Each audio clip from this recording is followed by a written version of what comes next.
So guys, again, thank you so much for joining me on another Monday session. It is interesting. A lot of things aren't making sense in the market, and I think a lot of people that are following the share market will understand what that means. We have huge unemployment numbers come out of the US, yet the share markets go up. What does that mean? It means that we have clearly seen a divergence between the real economy and fake economy, right? I've been saying this for a while now, on my market updates. The economy is fake. The money that gets printed is fake. There's fake assets, fake balance sheets. You see someone like, say, Virgin Australia today announced voluntary administration. You really got to question, how are you guys in $5 million worth of debt? I think it's 5 million. I could be incorrect here. It says that yes, they are in a lot of debt.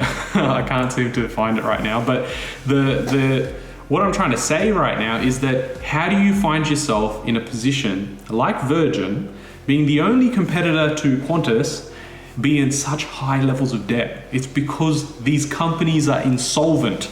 All of these companies are insolvent, not only the companies, but the banks themselves. Now, the banks are really going to feel some pressure. I mean, obviously already APRA's come out and said, you don't need to report anything because we're going through COVID. So why would we announce anything? You don't need to announce earnings. You don't need to give out dividends. And the reason why they're doing this is because they're insolvent. There's nothing on their balance sheets. If they were to report, people would get scared. They'll pull out their money from safe assets, being let's buy the big four banks in Australia. So that's just a bit of an overview that we are really now realizing that there's no technical analysis, there's no fundamentals when it comes to the share market. Right now, you could invest today, and in 6 months' time, it could be at all new highs. Or it could go through the bottom and we see it go as close possible to zero. Again, we don't know what that looks like. A lot of companies are getting bailed out. What I mean by bailed out is the companies are like, hey, we have no money. The government should give us money, and the government is giving them money. So they are printing a lot of this money in the background, and they're providing all that cash. Instead of to everyday Australians and Americans, they're actually giving it to the big corporations. There's a lot of this stuff happening. How it's legal, who knows? What does it mean in terms of the share market? Who knows? And again, this is why I say that why would you be investing in a manipulated situation, a manipulated market? It's fake, guys.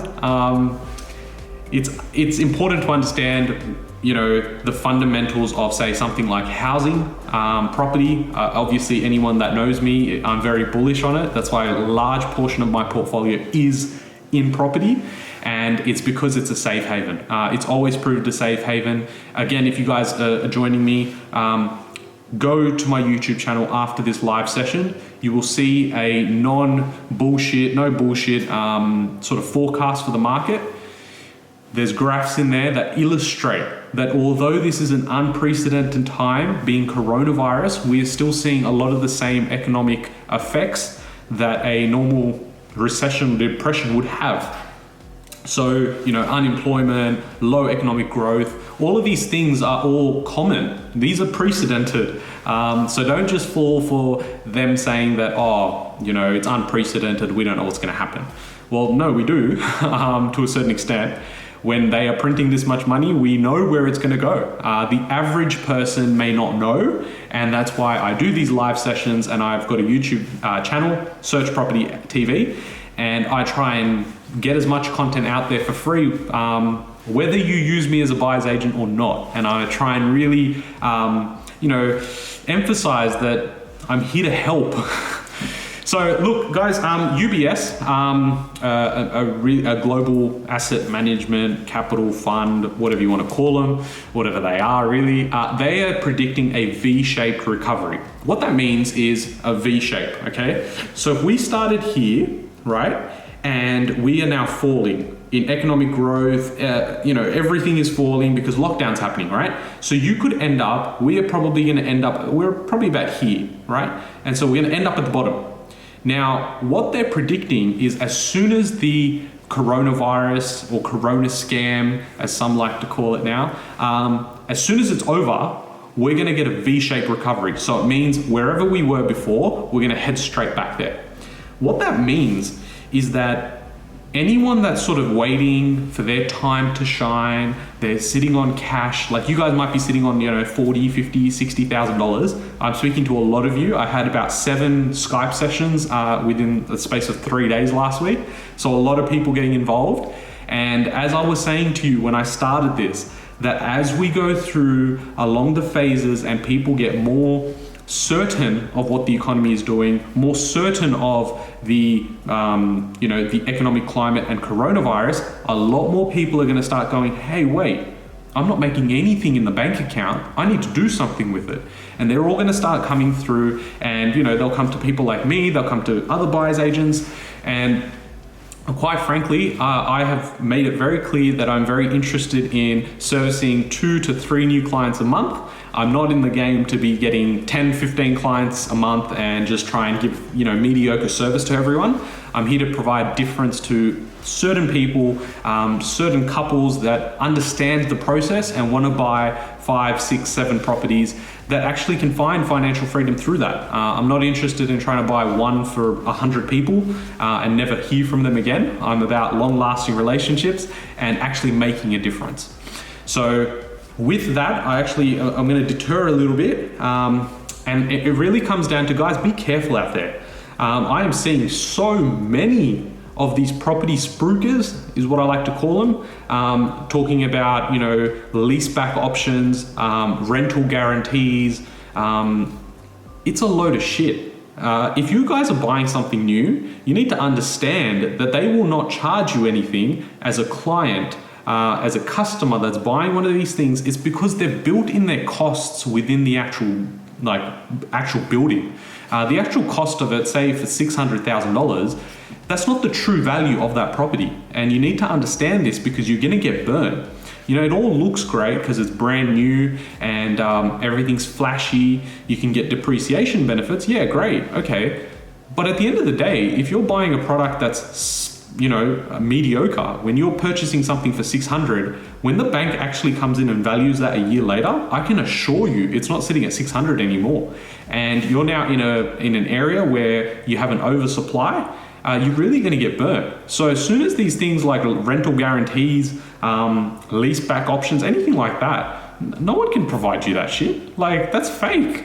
And what's happening with the economy right now, it's fake. So why would you be trusting something like that? You need to be purchasing property that is, old. And again, this is non-financial advice. It's just my opinions, and I'm very careful now to illustrate that these are my opinions.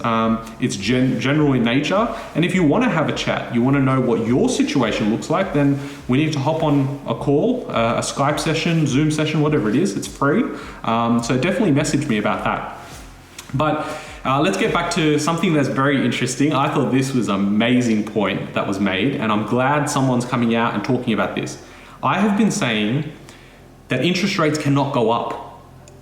Understand macroeconomics, it cannot go up, right? Goldman Sachs, right? If you don't know who they are, Google it. Goldman Sachs has come out and they've said there can be no increase to the RBA cash rate of 0.25 until at least 2025. Guys, we are in 2020. If they are saying that there can be no change till 2025, that's 5 years away. What do you think is going to happen? We're at all-time lows, and in the next 5 years, everyone's going to keep borrowing money. And I'm not saying, the everyday people like you and I. I'm talking about big corporations. The government themselves are borrowing at 0.25. That means they, after that, are going to what? Increase rates. How are they going to pay their own debt back? They can't. So again, some of these concepts may sound foreign to you. Go to the YouTube channel, start watching those videos. Watch them on double speed. I don't care. As long as you're now starting to think about these things, because in 3 months' time, we're going to be in a very different place. 3 months ago was January 20th, okay? Now, date makes no significance to most people, but at that point, we didn't have lockdowns. We knew the coronavirus was some China disease that was like a flu. That's what we knew 3 months ago. Now we're in a spot we can't even leave the house, okay? In 3 months' time from now, we are going to be in a very different scenario, a very different environment, and things are gonna move very quickly. By the end of the year, I guarantee you, this is my opinion, is we're going to see the lowest rates. There's already about a 60% chance that we're gonna go to zero in the next cut, which is in like 2.5, 3 weeks. So we are going to hit what I think will be negative cash rate. Means, you could get interest rates for about 1.5%. And we're gonna see this environment for at least 5 years. Yes, Goldman Sachs has said it. I've been talking about it for a long time. And they've gone, we're only gonna be at 0.25. They'll hold that if we get 8% unemployment and we maintain the bad economic climate for 6 months. Now, we already know, maybe some don't, but we're already predicting, the government's already predicting 15 to 20% unemployment rate. So that goes out the window. It means your best case scenario is you're looking at 2025 before we even think about increasing rates. And they've also come out and said in the next 10 years, the maximum they can go is 2%. 2% cash rate, guys. Like, let that sink in. Modern monetary theory means that we are going to borrow debt at the lowest price possible and we're going to continue going down, which means debt is your friend. It's the cheapest you can borrow money, right? If you understand how to use debt productively, you can actually make huge generational wealth. Let's look at my scenario for a second, right? I've been investing for about 5.5 years. 5.5 years ago, I had $25,000 in my bank account. 25,000. Now I sit with a 4.5 million portfolio. That was during a time where I was getting rates of 5-6%, okay? We are at 2-3%. What do you think is happening? This is why I'm saying that we are in the greatest period to be actually building generational wealth. To be honest, I don't really give a shit if you like your job and you're like, hey, I like my job, Ravi, stop talking shit. I don't care if I buy properties or not. Okay, great, that's for you, right? There will come a time, mark my word, there will come a time in 10 years' time when you're sitting there, you may have kids at that point, and you're gonna go, shit, I wish I did something. Because when property in 10 years' time looks like $2-3 million for an average house that costs you $800 today, you're gonna look back and go, oh man, I missed out. It's one thing not knowing this is gonna happen and not doing something about it, but the fact is that you guys actually know this is gonna happen and you still didn't do anything about it. I say that with a smile on my face, but I can guarantee in the next 5 to 10 years, a lot of people are gonna have regrets not actually acting in this moment. Why? Because you were scared. Now, that's fair. I totally get it that you were scared to do anything, put in large chunks of money, and that's why you need a professional on your side. Whether that's me or whether that's someone else. But why wouldn't you get educated? Take advantage of what's there for free. I did it. There's no reason you can't do it. And, the whole idea of Search Property is to mentor you through that process. I'm not someone that's going to go, well, hey, look, this is how you do it. I'm going to do it for you because I don't really give a shit about teaching you anything. And then we're going to move on to the next one. And I'm going to meet someone else. It doesn't work like that. I'm trying to educate you to go, what are the right things to look for? What are the, wrong things to look for? And again, this is all my opinion, so take it with a pinch of salt. The other thing that I wanted to suggest is the International Monetary Fund. Look, in simple terms, the RBA, they use the monetary policy. They're the central bank. Now, International Monetary Fund is like a separate entity. It sort of looks after the world. They are basically suggesting that our economy will contract by 6.1% this year in 2020. This will be the biggest since the Great Depression of 1931, okay? This is going to be massive. And this isn't about going, oh, okay, well, it's just the virus. Well, if it was just the virus and everything's just sort of shut down for a little while, why are we feeling such heavy hits? It's because the underlying financial system is all fake and it's all being broken up. And now that we're in lockdowns, all those companies that come out of this, okay, this is very important to note. In any time there's a recession or an economic disaster, you're gonna have two things happen. One, the rich get richer and the poor get poorer. With the rich getting richer, if you start a business at this time, right? I mean, I'm starting mine, I started mine probably, about 6-7 weeks ago, right? So right in the heart of COVID-19. It's gonna be great looking back in 5 years' time to go, well, hey, I started during COVID-19.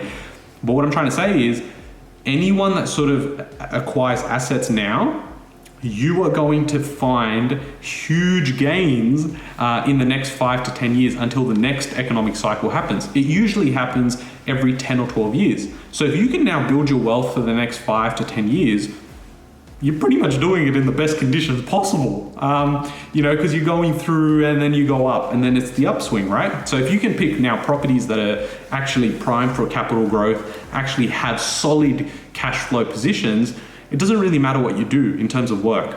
Some people on here may know what I do outside of search property. It's very volatile, and I still manage to, not only hold my properties, but also, acquire more. So it is very possible. If you guys need a chat, definitely inbox me personally. There's no way I can provide that sort of information on here. We are seeing a bit of a credit crunch at the moment. What I mean by that is loans are very hard to get by. Now, this is actually a good thing. A good thing in the sense that because it's harder to get loans, it means that they're taking on less risk. These banks are taking on less risk.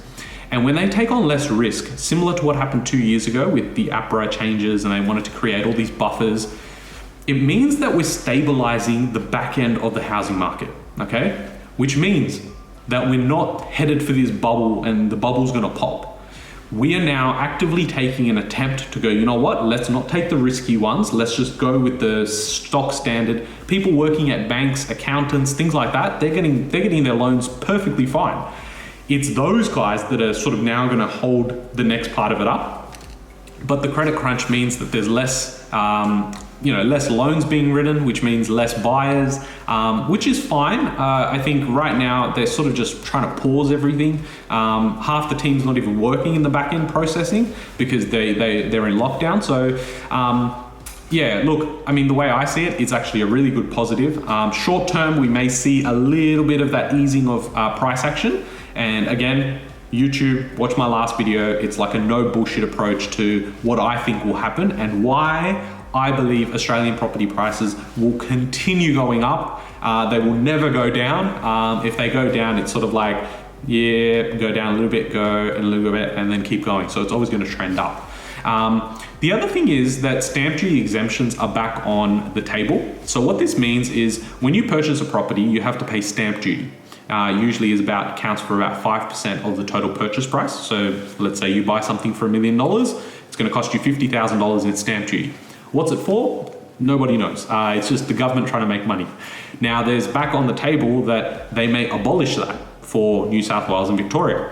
When suddenly you've decided to take down 5% of the costs associated with purchasing property, you're going to have a lot more people be available to access that market because it's more affordable now. So you don't need to save 10%, 15%, you can just save a 10% deposit. So that means more buyers. More buyers pushes price action and we're going back up. So these are all the things that are happening in the background that you may not be aware of. And I just wanted to quickly go through them. It's interesting, people invest in shares versus property. Now, I'm not against shares. I just know that the market is propped up on fake money. There's no actual liquidity in these businesses. They're all insolvent, as I've mentioned. It means that how can you trust putting $20,000, $30,000 in a market that's fake? Now, a lot of people are gonna pull out their super. When they start pulling out their super, that's all basically sitting in the share market. What happens then? There's predictions that it could be $50 billion that comes out with people trying to take out super. I would be very scared. I don't have any money in the share market at the moment. I had money last year. I made some good money. And once I put the fundamentals together, I took all of my money out. So took it out, happy days. I probably would not be buying again till at least September, October, when a lot of these companies come out and they say, hey, We've got $0 in our balance sheet. But the point I'm trying to make is now those companies are not paying dividends. So there used to be an argument from people that go, hey, you know what, shares do give you a cash flow because they provide you dividends. Yeah, great. Well, now you're not getting any dividends. So people are going to go, well, you know what, if I'm not getting paid that cash flow, I need to take my money out and I need to put it into something that's going to give me cash flow. Guys, something very important I want to get you guys to understand. Cash is not king. Okay, you've heard it everywhere. Cash is not king. What people have been thinking is cash is king. Cash flow is king. Okay, you need assets to produce you cash flow, not cash sitting in a bank account, because that's going to lose value. Guys, inflation will eat your money up. The numbers they are quoting as CPI increase inflation, that's a lie. 1.8% is fake. Okay, don't listen to that shit. It means that if your money is effectively in a bank account at 1.8% interest, even though you think it's growing in value, it's actually just staying even because everything moves up.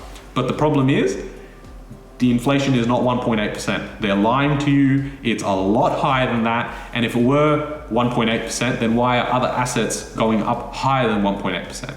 You guys are holding your cash because you're scared. You think it's safe. I'm giving you the warning, and I'm saying this more so because, you know what, out of the 6 people that are continuing to listen now, 1 person may do something. They may inbox me after this. Just make sure you're that 1 person, because you're gonna have cash that's gonna be sitting there and is deteriorating, and then in 6 months' time, you're gonna try and hit me up, or you're gonna try and hit someone else up, and you're gonna go, shit, I need to do something. I'm very scared now, I need to do something. Who's gonna pick up your call? If I've got 10 people back to back every day doing 5 days a week Skype sessions, how am I gonna pick up your phone call? Right now, we're in a position where I can maintain things. We can have that conversation. We probably won't be having that conversation in 6 months. So, guys, I wanna finish with saying that if you can control something today, do it today. I have seen over time and time again where I've been in a position where I've literally gone, you know what, I'm just wait 1 week. I'm gonna just wait a couple of days and everything changes. Fortunately for me, after about the second or third time it happened in my first year of investing, I was like, nah, F that. If I can do something today, I'm going all in. And earlier this year, I ended up purchasing 4 properties in the month of Feb this year. And 2 weeks later, the banks were saying, you can't invest anymore. So this is why I'm saying, if you can control something today, make it happen, actually take action and get accountable. Guys, thank you so much for joining me on another episode of Monday Live Sessions. I hope you've taken some value. Please, if this is of value to you, it is definitely of value to your family. Take action for them, okay? So I'll catch you guys next week. Peace out. How do we end this? End. See you later, guys. Thank you so much again for joining me. Again, as I do this every week, my Monday live sessions, I think it brings a lot of value, a lot of first-hand, real-time sort of commentary back and forth. Thank you so much again. I think for me, it's about spreading that information with good intentions. I'm not here to try and spruik you into not doing something. I'm very much a go-getter myself. I'm a positive guy. I'm optimistic about things. And I also know my risk profile. I know everyone else is different, but I can assure you, once you have the taste of one property purchase and you understand what I've been saying all this time, you're gonna wanna buy 2, 3, 4, and move fairly quickly after that. It happened to me. I had taken about 6 months to get convinced to invest in property, and I think I invested in December. By the time I was in the process of settling, I settled another one 4 months later because I understood. It was a light bulb moment, and I understand it's gonna happen for you too. Just be patient, take in the education that I'm giving you, look at other avenues to get that information, and do your due diligence. Guys, thank you again. Subscribe if you haven't already, and check out my other videos. It'll bring you some value. Peace out.